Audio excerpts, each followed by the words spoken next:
You see what's going on obviously you've seen what's going on in California, but the governor gave this creepy fucking speech where he was talking about speculators coming in and talking about what to do with the land of all these homes that have been burnt down while it's still only 6% contained. And he did this little dance like, I've been talking with these, with the governor of Hawaii about what to do. We've got some ideas, a speculator, we're going to have some meetings. Like, he's really? Oh, California Governor Gavin Newsom is now calling his city's homeless encampments unacceptable, which is odd since he's the guy who, made them acceptable, turning sidewalks into red carpet events for drug addicts, thieves, and unemployed CNN anchors. On Monday, he urged cities to ban the camps from sidewalks, parks, and other public areas. So after years of denying the problem, he's now pretending to fix it, which is like putting on a condom as you're leaving a whorehouse.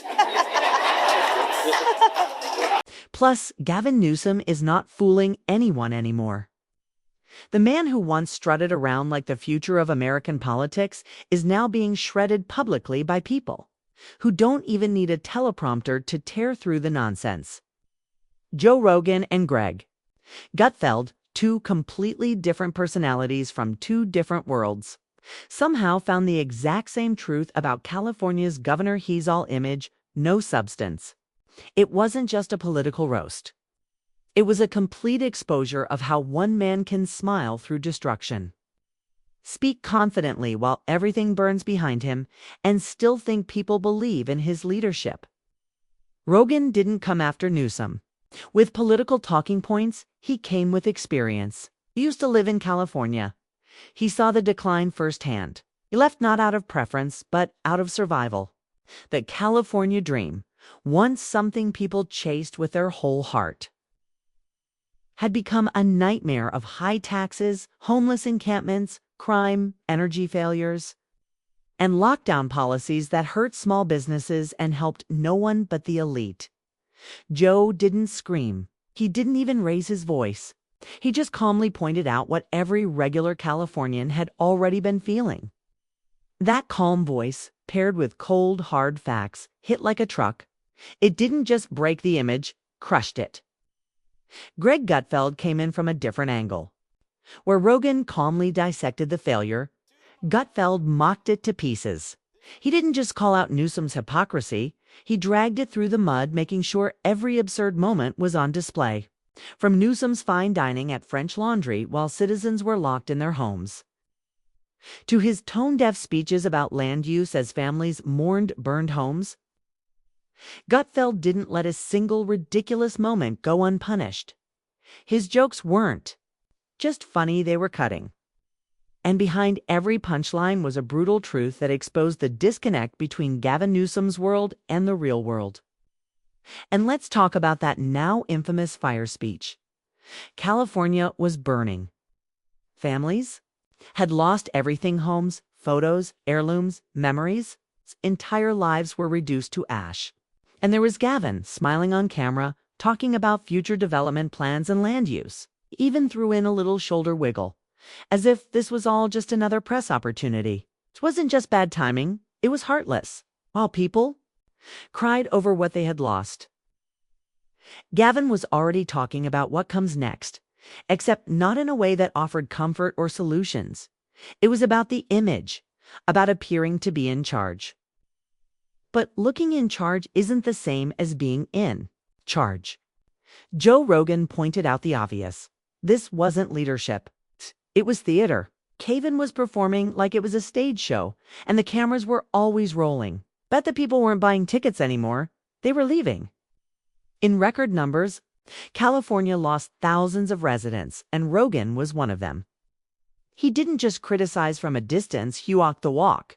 He packed up and moved to Texas, escaping the chaos that Newsom's policies had helped create. He spoke about it with clarity, not with anger, but with a kind of disappointed honesty that's even harder to ignore. And then there's the issue of homelessness. Gavin Newsom once helped turn sidewalks into open-air encampments. Now he's pretending to be against it, urging cities to ban homeless camps in parks and public spaces. But everyone remembers it was under his watch that these camps exploded across the state. JFK, now he's trying to act like the hero cleaning up a mess he helped make. It's like putting on a raincoat after you've already walked through the storm and calling yourself dry.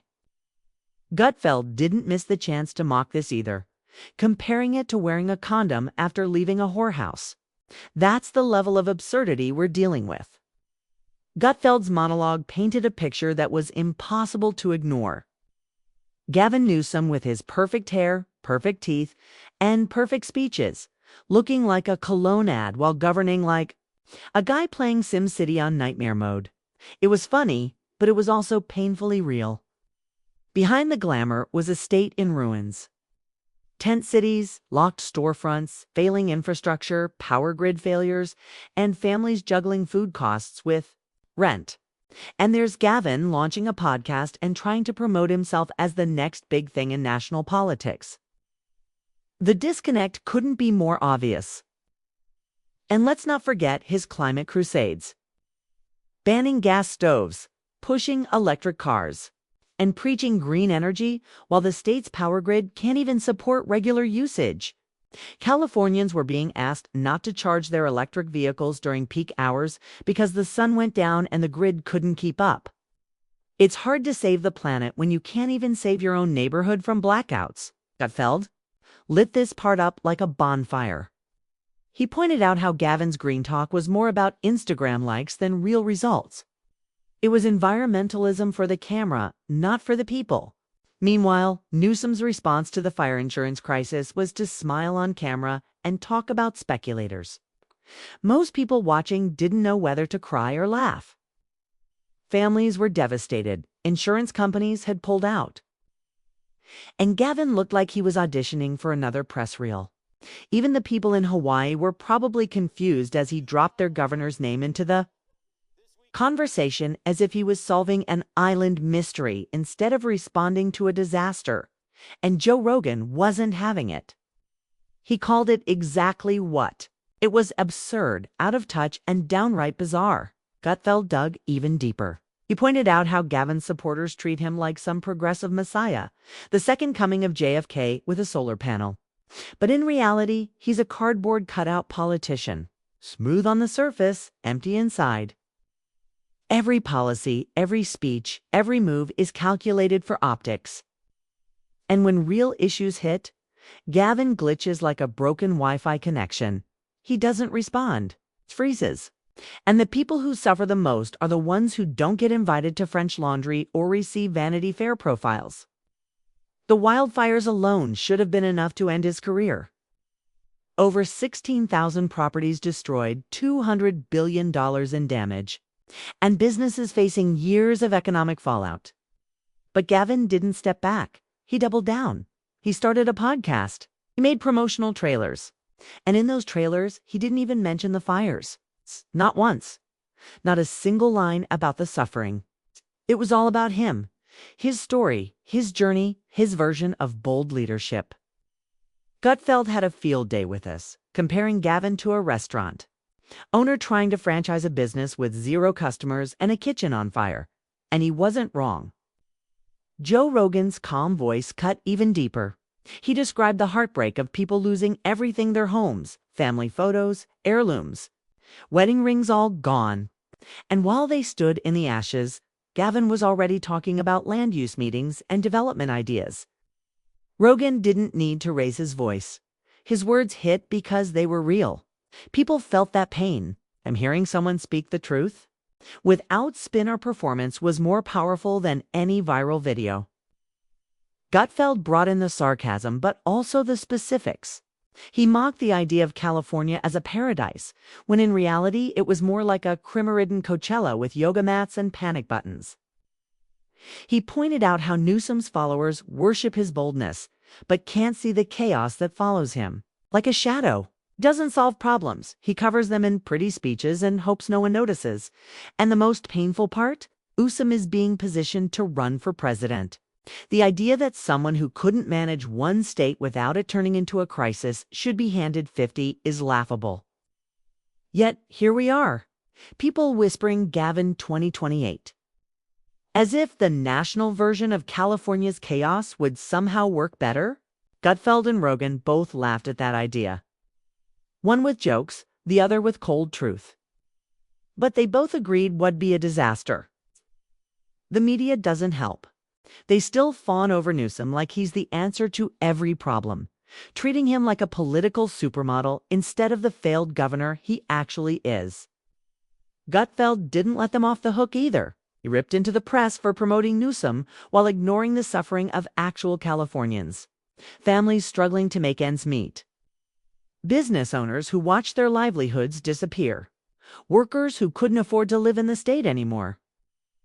And all the while, Gavin posed for more pictures. Even when Gavin cleaned up San Francisco. For a visit from Xi Jinping, it wasn't about fixing the city, it was about hiding the mess. He admitted it, said when visitors come over, you clean up the house. But as Gutfeld pointed out, how about keeping the house clean all the time? That was the dumbest excuse anyone had ever heard, and people noticed. Joe Rogan's podcast has become a hub for truth-tellers, experts, and people who've had enough of the spin. He doesn't scream, he doesn't flash headlines. He just brings in real people and lets them speak. And when it came to Gavin Newsom, every guest painted this same picture: failure masked as progress, talk without action, image without integrity. And when Rogan says he left California because of all this, people believe him, because they're leaving too. Greg Gutfeld is the other side of that truth. He's not calm, he's not subtle, sharp, loud, and surgical. He exposes the lie in real time with a smirk and a punchline.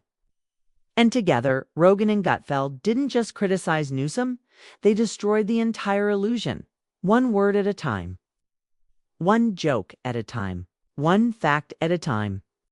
By the end of their combined takedown, the mask was off. Gavin Newsom wasn't a leader. He was a performance piece. It's a shiny wrapper with no substance inside. And the more he spoke, the more obvious it became. Californians saw it. The country saw it. And now, thanks to voices like Rogan and Gutfeld, the whole world is starting to see it too. This wasn't just a breakdown. This was an exposure, a revelation. The moment when Gavin Newsom, under the spotlight of real voices and real truth, finally cracked. Because no amount of hair product can fix a political disaster once the truth is out. And now, it's out for good. And once the truth is out, there's no going back. Gavin Newsom may continue to smile for the cameras, record polished podcast episodes, or give rehearsed speeches filled with buzzwords like equity, sustainability, and bold action. But none of that can erase what people have lived through. In California, you can't talk over the smell of smoke from a fire that destroyed someone's entire life. You can't wave away the pain of losing a small business to unfair lockdowns. You definitely can't cover up the growing homelessness crisis with another photo op. Greg Gutfeld made a brutal but honest comparison. Newsom governs like someone speedrunning a city simulator on the hardest difficulty level, but without reading the manual. And it shows. Whether it's energy, crime, public safety, housing, or taxes, every major problem in California has gotten worse under his leadership. Yet he walks and talks like nothing's wrong. That's not confidence. That's detachment. Joe Rogan saw it, lived it, escaped it. He talked about how even basic things became impossible in California. Just trying to run a business or raise a family or drive home without wondering if the power would go out, that became too much. And when people like Rogan leave, it's not because they're afraid of progressive politics. It's because they're tired of failed leadership hiding. Behind progressive slogans, California didn't just lose residents. It lost the trust of many Americans who once viewed it as the dream state. Now it's the warning sign. And what makes it even worse is that Gavin Newsom is out here pretending like it's all working. He tells the world that the California model is something to follow while everyday people are struggling to afford groceries. Keep the lights on and avoid stepping on needles while walking to work. Greg Gutfeld didn't hold back when it came to media hypocrisy.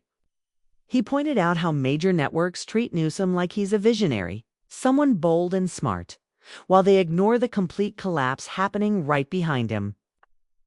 Tent cities are growing, crime is climbing, businesses are leaving, and the middle class is disappearing. But Gavin gets glowing coverage because he speaks the right words and looks the right way. That's not leadership. That's branding. And even the branding is starting to crack because now people are starting to talk. The stories are leaking.